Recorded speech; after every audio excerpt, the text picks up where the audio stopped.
This is the list of top 10 books for the leftist thinkers. Left-wingers support social equality while right-wingers think that certain social order is normal and desirable. Starting the countdown at 10 is A Brief History of Neoliberalism by David Harvey.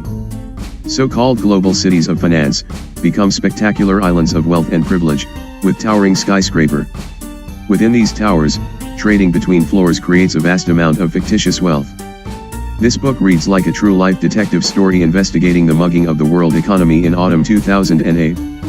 Extremely accessible and informative. At number 9 is The Wretched of the Earth by Frantz Fanon, first published in 1961. A government or a party gets the people it deserves, and sooner or later a people gets the government it deserves.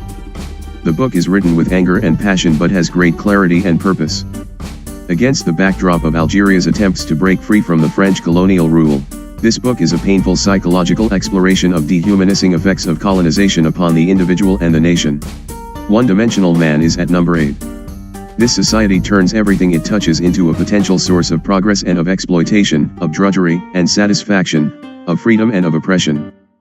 This 1964 book by Herbert Marcuse is a harsh criticism of both contemporary capitalism and the communist society of the Soviet Union, and explains why the people of the modern society are considered to be one-dimensional.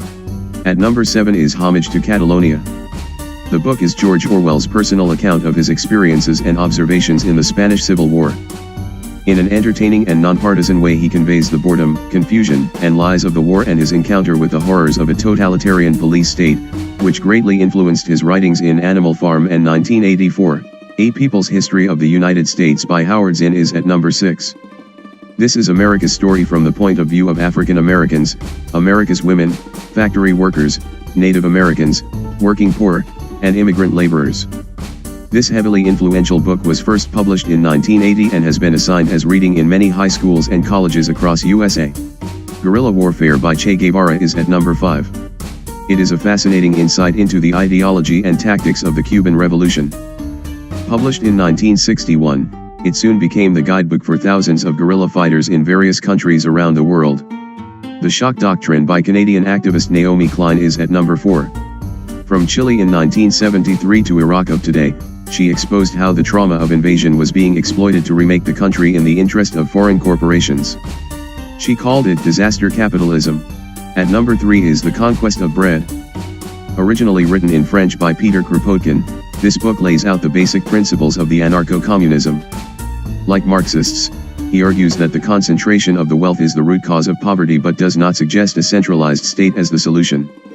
His solution is autonomous collectives which produce what they can and barter for what they want. At number 2 is Understanding Power, the indispensable Chomsky. Propaganda is to democracy what violence is to totalitarianism. This book really is the indispensable Chomsky. A must-read for all activists and conspiracy theorists. The Communist Manifesto by Karl Marx is at number 1. The purpose of the manifesto was to ignite and unite the faithful, recruit the curious, and frighten the bourgeoisie. This book is a rousing call to arms whose influence is still felt today. Everyone interested in political thought or modern history needs to read this book. Browse through various sections at our channel page and don't forget to like, share, comment or subscribe.